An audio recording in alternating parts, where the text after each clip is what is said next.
Hello students, I'm your Sadhana teacher and welcome to my channel sadhana.tutor.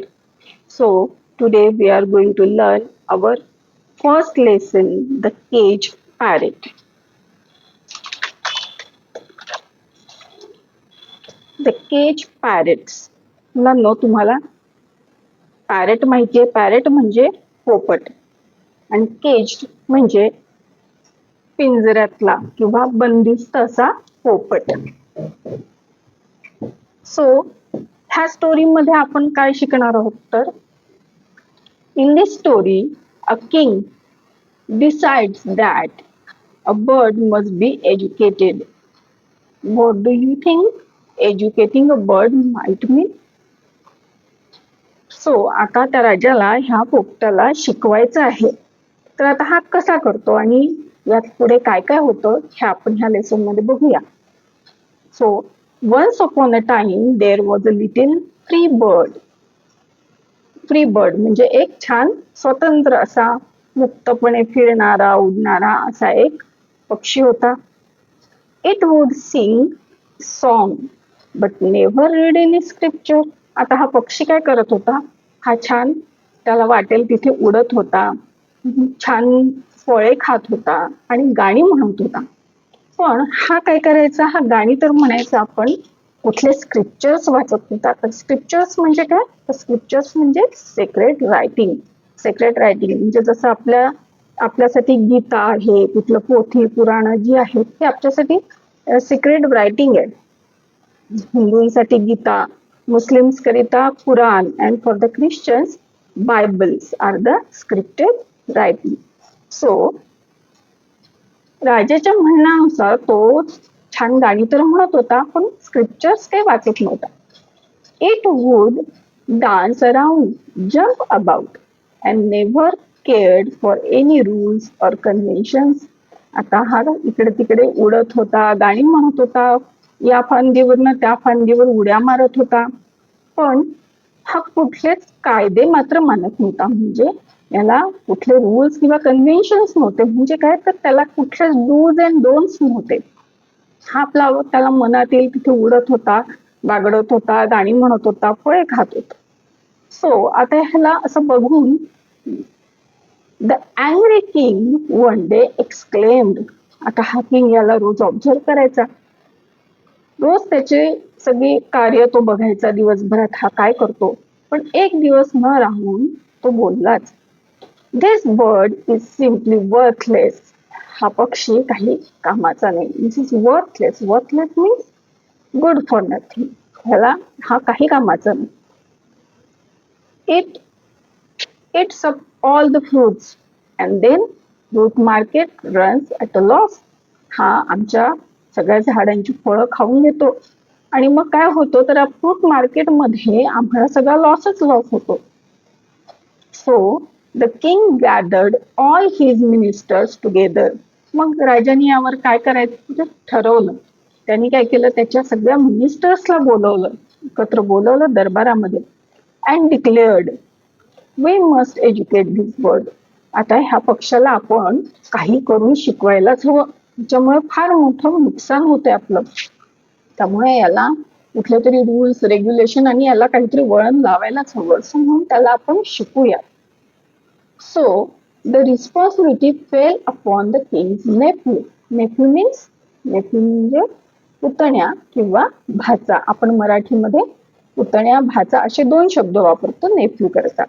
तर पुतण्या म्हणजे काय, पुतण्या म्हणजे भावाचा मुलगा आणि भाचा म्हणजे बहिणीचा मुलगा. पण इंग्लिश मध्ये ह्याला नेफ्यू हा एक शब्द आहे. Scholars from all over the country came and discuss. आता ह्या नेफ्यूवर हे सगळं जे की राजाच्या मनात चाललेलं होतं की ह्या पक्षाला आपण आता शिकवायचं, ह्या पॅरेटला आपण शिकवायचं. आता त्याला कसं शिकवायचं, तर ही सगळी अरेंजमेंट करण्याची जबाबदारी कुणावर होती, राजाच्या नेफ्यूवर. सो ह्या नेफ्यूनी काय केलं तर ऑल ओव्हर द कंट्री जे काही आहे तर अख्ख्या देशातनं आणि त्याच्या पूर्ण राज्यातले जे कोणी स्कॉलर्स लोक होते, स्कॉलर्स म्हणजे अशी मंडळी जी खूप हुशार आहेत, हुशार अशी मंडळी जी कुठल्या ना कुठल्या कामाकरता, त्यांच्या बुद्धिमत्तेकरता गाजलेली आहे. अशी सगळी स्कॉलर मंडळी राजांनी राज्यात बोलवली. Scholars from all over the country came and discuss the problem. आणि राजांनी नंतर त्या सगळ्या स्कॉलर्स मंडळींना बोलवून स्वतःचा प्रॉब्लेम त्यांना सांगितला आणि त्यांनी तो सगळा प्रॉब्लेम डिस्कस केला. They faced an important question. आणि ह्या सगळ्या डिस्कशन मध्ये त्यांनी एक इम्पॉर्टंट क्वेश्चन फेस केला. तो म्हणजे काय? व्हाय वॉज द बर्ड अनएज्युकेटेड? की हा बर्ड अनएज्युकेटेड का आहे? म्हणजे ह्याला कोणीच का शिकवलेलं नाही, हा असा का आहे?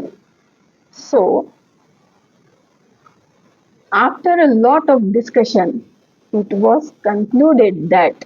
कन्क्लुडेड म्हणजे निष्कर्ष काढणं. आता हा जो काही प्रश्न होता की हा पक्ष जो काही आहे हा एज्युकेटेड का नाही, किंवा ह्याला एज्युकेट करायचं म्हटलं तर काय करावं लागेल, त्या प्रश्नावर प्रत्येकाने आपापली मतं मांडली, प्रत्येकाने आपले सजेशन दिले. म्हणजे काय, आफ्टर ह्याच्यावर खूप सारं डिस्कशन झालं आणि after a lot of discussion it was concluded म्हणजे निष्कर्ष काढला गेला that its nest made of branches and twigs was not big enough to contain much material for education. म्हणजे काय, तर हा पक्षी कुठे राहत असतो, तो त्याच्या घरट्यात राहतो आणि त्याचं घरटं कशाने बनलेलं असतं, तर ब्रांचेसनी आणि ट्विग्सनी. ट्विग्स म्हणजे काय, काड्या.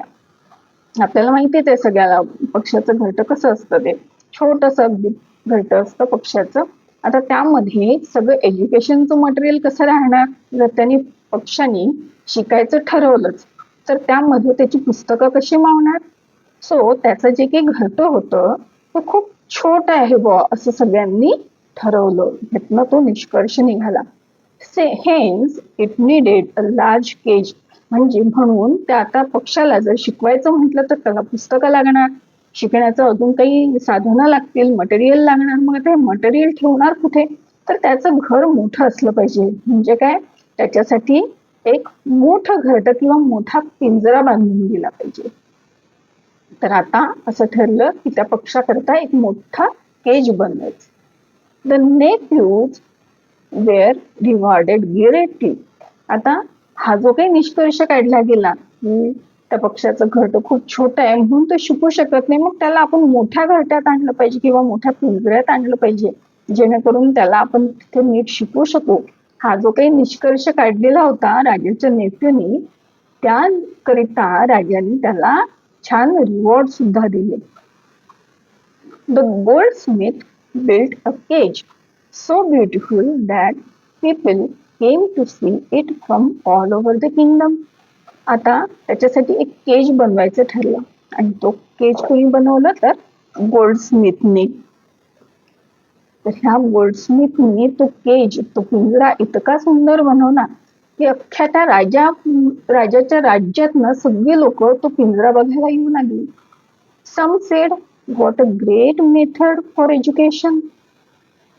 म्हणजे कुणाकुणाला तो पिंजरा खूप आवडला आणि त्यांना असं वाटायला लागलं, अरे हा पक्ष्याला शिकवण्याची ही किती छान पद्धत आहे. And other said even if the bird does not learn anything at least it has got a marvellous cage to live in. म्हणजे त्याला ठीक आहे, तो शिकेल किंवा नाही शिकेल, पण तो शिकला जरी नाही तरी त्याला इतकं सुंदर घर मिळणार की नाही राहण्याकरता.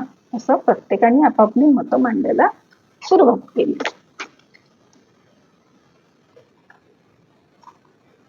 The Goldsmith was also rewarded heavily. आता हा जो पिंजरा कोणी बांधला होता, गोल्डस्मिथने. गोल्डस्मिथ म्हणजे सोनार. तर सोनारांनी हा जो काही पिंजरा, इतका सुंदर पिंजरा बनवलेला होता, त्याकरता गोल्डस्मिथला सुद्धा खूप मोठे रिवॉर्ड देण्यात आले, म्हणजे बक्षीस देण्यात आले. Now the scholars came to teach the bird. आता त्या पक्षाला शिकवण्याची प्रक्रिया सुरू झाली आणि खूप सारे स्कॉलर्स म्हणजे बुद्धिवादी लोक इथे आली. कशासाठी? बर्डला शिकवण्याकरता. They said in a serious tone, we need lot of scriptures. आता ह्या पक्षाला जर का शिकवायचंय तर आम्हाला खूप सारी स्क्रिप्चर्स लागणार. म्हणजेच काय, आमची पोथ्या, पुराण किंवा चांगले रायटिंग असणारी बुक्स लागणार. सो रायटर्स वेअर समन. मग आता ही बुक्स कोण लिहिणार? बुक्स लिहिणार रायटर्स. सो रायटर्स वेअर समन. समन म्हणजे कॉल्ड फॉर, म्हणजे त्यांना बोलवून घेण्यात आलं त्या राज्यामध्ये. तर खूप त्या जसे स्कॉलर्स आले होते देशातनं, अख्ख्या देशातनं, तसे रायटर्सना सुद्धा बोलवण्यात आलं. To make copies of scriptures and books. आणि त्यांनी जे काही लिहिलं, जे काही लिखाण होतं त्यांचं त्या पक्षाला शिकवण्याकरता त्याचे बुक्स बनवले. When they were done, there was a large pile of books. आणि ह्या सगळ्या रायटर्सने आपापलं काहीतरी लिखाण केलं, त्याच्यासाठी बुक्स लिहिले. आता ह्या बुक्सचं एक मोठा पाईल तयार झाला. पाईल म्हणजे काय? अख्खा ढिगच तयार झाला बुक्सचा. The writers carried bullock carts filled with reward back home. आता ह्या रायटर्सला सुद्धा खूप सारे रिवॉर्ड दिले राजाने, आणि ते रिवॉर्ड इतके सारे होते की त्यांना बुलक कार्ड्स आणावे लागल्या ते सगळे गिफ्ट्स आणि बक्षिस घेऊन जाण्याकरिता. इतक्या मोठ्या प्रमाणात राजाने त्या सगळ्यांना पुरस्कृत केलं, सगळ्यांना बक्षिस दिली. Many laborers worked on the cage and they were paid a lot of money. आता जसे हे रायटर्स होते तसेच त्या केज सरकारसाठी सुद्धा खूप सारे वर्कर, मजूर लोक होते. आता ह्या मजुरांना सुद्धा राजाने बक्षीस दिलं, त्यांना पैसे देऊ केले किंवा दिले, त्यांना बक्षीस दिले. However, many critics in the kingdom started saying, although the cage is maintained well, no one cares about the bird. Critics म्हणजे काय? तर जो टीका करणारा असतो. Critics means the people who point out faults, जो फॉल्ट्स काढतो. ठीक आहे, म्हणजे कुठलीही चांगली गोष्ट करो किंवा वाईट गोष्ट करो, कुठल्याही गोष्टीच्या दोन बाजू असतात, एक चांगली आणि एक वाईट. तर चांगल्या गोष्टी ठेवणारी जशी लोक असतात तसेच त्यातले वाईट गोष्टी काय आहे, त्याचे साईड इफेक्ट्स काय होतील हे सांगणारी काही मंडळी असते किंवा काही मंडळी ही काम करतात. त्या मंडळीला क्रिटिक्स असं म्हटलं जातं. सो आता ह्या क्रिटिक्सने काय केलं, ह्यांनी सुद्धा त्यांची मतं दिली आणि त्यांनी म्हटलं की although the cage is maintained well. आता हा पिंजरा तो खूप सुंदर बनवलाय, तुम्ही अगदी सोन्याचा पिंजरा बनवलाय, तो छान मेंटेनही केला, पण तुम्ही त्या बर्डचा काही विचार केला नाही. ह्या सगळ्या ह्याच्यात त्या बर्डची काय कंडिशन होईल, त्याला एज्युकेशन द्यायचंय का, त्याच्या मनात काय त्याचं म्हणणं काय आहे, त्याचं मन काय म्हणतंय, ह्याचा मात्र तुम्ही विचार केलेला नाहीये. When this news reached the king, he asked his nephew about it. आता हे जे काही क्रिटिक्स बोलत होते बाहेर राज्यामध्ये, तर त्यांच्या त्यांचं जे काही बोलणं होतं ते सगळ्या राज्यभर पसरत गेलं आणि ती न्यूज राजाच्या कानापर्यंत आली. मग राजाने काय केलं, त्याच्या नेफ्यूला बोलवलं आणि विचारलं काय चाललंय बाहेर. The nephew said, "O king, if you want to hear the truth, call the goldsmith, scholars, writers and workers." आता तुम्हाला जर का ऐकायचंच असेल खरं काही आहे तर तुम्ही कुणाला बोलवा, गोल्डस्मिथला बोलवा, जे स्कॉलर्स आपण बोलवले ते त्यांना बोलवा, रायटर्सला बोलवा, किंवा जे वर्कर्स होते आपल्याकडे ज्यांनी ते पिंजऱ्यावर काम केलं त्यांना बोलवा, ते तुम्हाला खरं सांगतील. These critics are poor and always point out faults. Critics काय करतात, हे अगदी असेच क्षुल्लक लोक आहेत, हे कायम त्यांची टीका टिप्पणी करत राहतात. आपण काहीतरी चांगलं करायला गेलो की त्याच्यात काही ना काही फॉल्ट्स काढतात, तो तुम्ही त्याच्याकडे दुर्लक्ष करा, असं त्या नेफ्यूचं म्हणणं होतं. Everything became clear to the king. आणि नेफ्यूने असं सांगतात किंगला त्याचं ते म्हणणं पटलं. So everything became clear to the king and he rewarded his nephew with gold chain. आता परत तो खुश झाला त्याच्या नेफ्यूवर आणि परत त्यांनी त्याला रिवॉर्ड दिला, त्यांनी त्याची गोल्ड चेन त्याला दिली. The king wanted to check the progress in the bird's education for himself. आता राजाला काय करायचं होतं, सगळं तर झालं होतं, पण आता त्या बर्डच्या एज्युकेशन मध्ये किंवा त्या बर्डच्या वागण्यात काही फरक झालाय का हे आता राजाला बघायचं होतं. So he arrived at the school with all his ministers and officers. आता हा राजा आहे, हा राजा एकटा जाणार का? नाही. मग राजा हा सगळी पाहणी करण्याकरता गेला कुठे, स्कूलमध्ये जिथे त्या पॅरेटला शिकवणं सुरू होतं, ते स्कॉलर जिथे त्याला शिकवत होते त्या स्कूलमध्ये तो राजा गेला. The scholar started chanting लाऊडली. आता हे स्कॉलर्स काय करत होते, त्याला शिकवत होते. मग शिकवत असताना त्या काय करत होते, जे काही मंत्र होते किंवा जी काही शिकवण होती त्या पुस्तकामध्ये जे काही लिहिलेलं होतं ते चॅन्टिंग सुरू होतं त्यांचं. आणि कसं, लाऊडली, सो लाऊडली, खूप noisy. The nephew said, did you see the great arrangements. तो राजाला म्हणतो की तुम्ही बघितलीत का माझी अरेंजमेंट, किती छान अरेंजमेंट झाली ह्या पक्षाला शिकवण्याकरता. The king replied, great, so much noise. किंग म्हणतो हे ग्रेट आहे, हा तर खूप सारा नॉईज आहे. द नेफ्यू प्रॉम्प्टली एक्सप्लेन, त्यांनी क्षणाचाही विलंब न करता तो पटकन त्याच्यावर उत्तर दिलं त्यांनी. म्हणजे जसं आपण हजर जबाबीपणा म्हणतो त्या हजर जबाबीपणाने त्यांनी उत्तर दिलं. Not only it is loud and grand, the bird education is also going great, your highness. म्हणजे नसतं, हा काही नुसता नॉईज नाही आहे, ह्याच्याने आम्ही त्या पक्षाला छान शिकवतो आहे आणि जे काही त्याला शिकवण्याचं काम चाललं आहे खूप ग्रेटली चाललेलं, अगदी सुरळीत चाललेलं आहे. And the king was about to mount his horse and leave.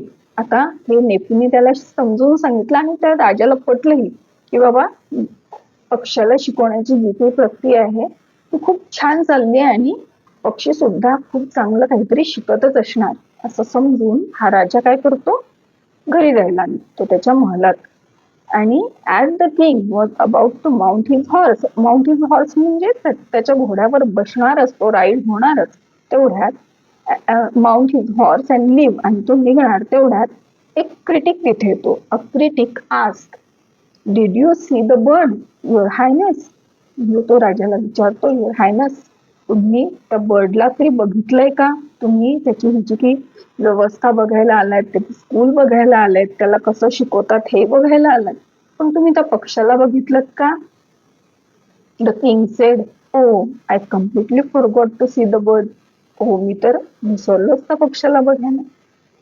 The king then ask the scholars to show him the progress in the bird's education. So त्या किंगने नंतर त्या स्कॉलर्सला सांगितलं की मला त्या बर्डच्या एज्युकेशन मध्ये त्याच्या बुद्धिमत्तेत आता काय फरक पडला आहे, किती प्रोग्रेस झाली आहे, हे सगळं मला बघायचंय. What he saw satisfied him and made him proud of his project. आणि त्यांनी जे काही बघितलं त्याच्याने तो सध्या खूप सॅटिस्फाईड आहे आणि त्यांनी हा जो काही प्रोजेक्ट घेतला होता हाती पक्षाला शिकवण्याचा, त्याला एज्युकेटेड करण्याचा, त्याला चांगले रूल्स अँड रेग्युलेशन शिकवण्याचा, हा प्रोजेक्ट करता तो खूप सॅटिस्फाईड आहे किंवा खूप आनंदी आहे. The bird had neither food nor water. आता तो पक्षाला बघायला गेला पण त्यांनी काय बघितलं तर त्या पक्षाने अन्नही खाल्लेलं नव्हतं किंवा पाणीही प्यायलेलं नव्हता, तो असाच उपाशी होता. It only had scriptures and food and drink, pages of text. तो अन्न तर खात नव्हता पण तो काय खात होता, हे जे की स्क्रिप्चर्सचे जे पानं होती किंवा बुक्सची जी पानं होती ती पानंच तो खात होता. कारण काय, तर pages of text were being pushed in to the bird's mouth. आता त्या बर्डनी हे सगळं शिकावं म्हणून स्कॉलर मंडळी काय करत होती, त्या टेक्स्टची ती पानच सगळी त्याच्या तोंडात फोर्सफुली कोंबत होती. The arrangements were so grand that they made the bird almost invisible. आणि त्याची इतकी कंडिशन खूप वाईट होती पण त्या अरेंजमेंट एवढ्या ग्रँड होत्या की त्या सगळ्या अरेंजमेंट समोर तो पक्षी कुठे दिसतच नव्हता, तो ऑलमोस्ट इनविजिबल झाला होता.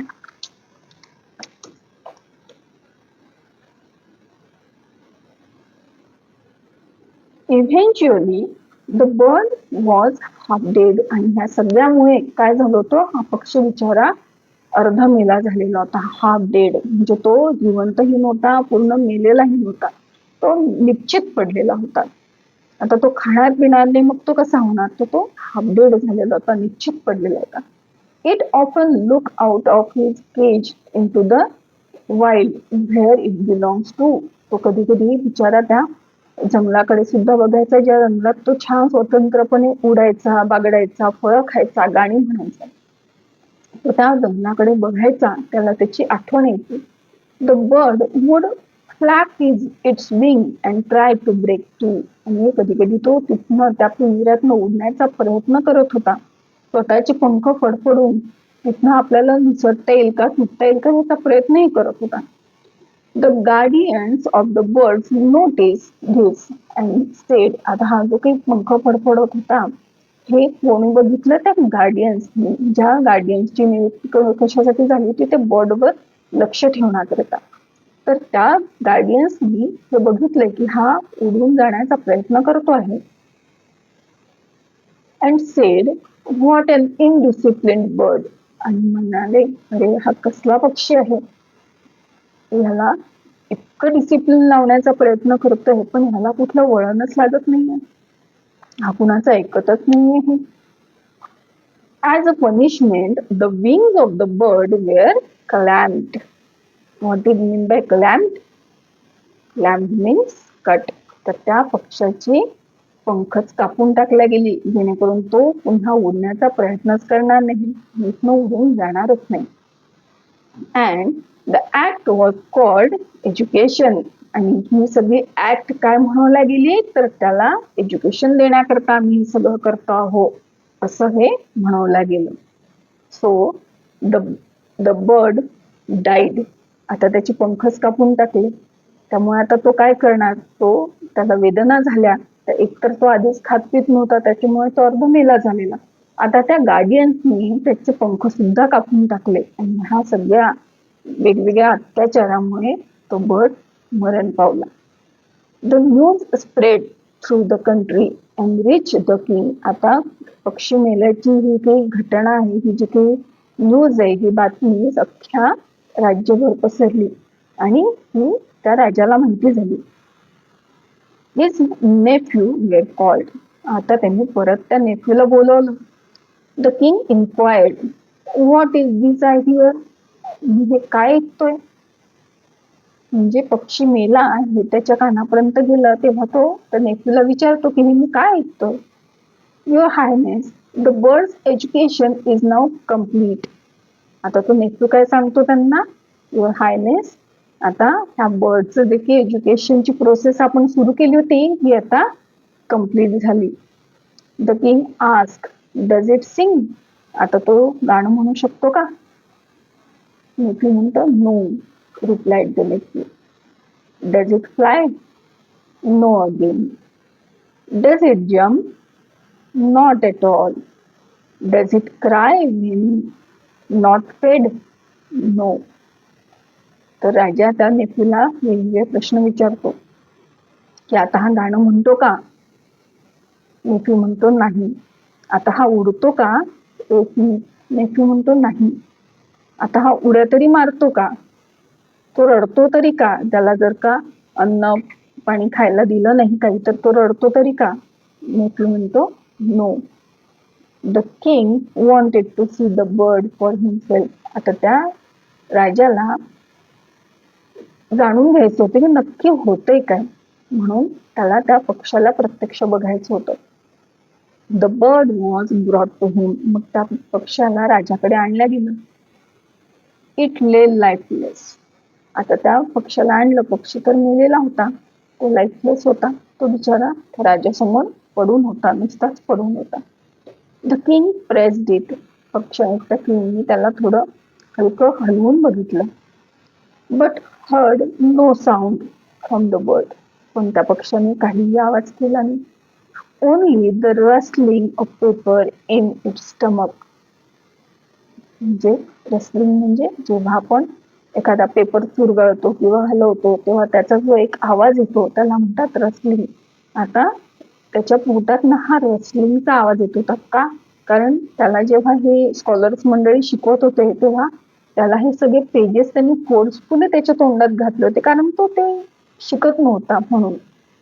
सो त्याच्या स्टमक मध्ये काय होते? सगळे पेपर्स भरलेले होते.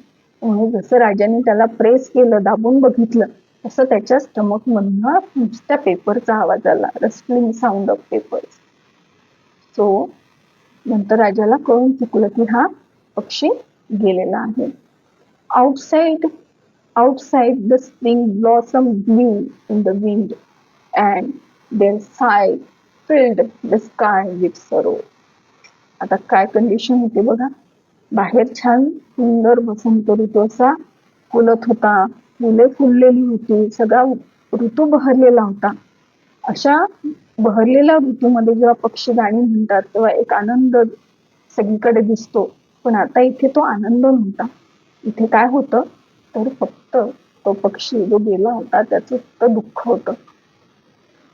तर अशा प्रकारे त्या राजाने पक्षाला शिकवण्याचा जो प्रोजेक्ट घेतला होता तो अशा रीतीने त्याचं समापन झालं. तर मुलांनो, ही स्टोरी लिहिलेली आहे रवींद्रनाथ टागोर यांनी आणि कुठल्या बुकमधनं ट्रान्सलेट केली आहे, तोटा काहिनी या बुकमधनं ही ट्रान्सलेट केलेली आहे. तर आहे की नाही छान स्टोरी. तर ह्याचे क्वेश्चन आणि आन्सर आपण बघूया पुढच्या व्हिडिओमध्ये.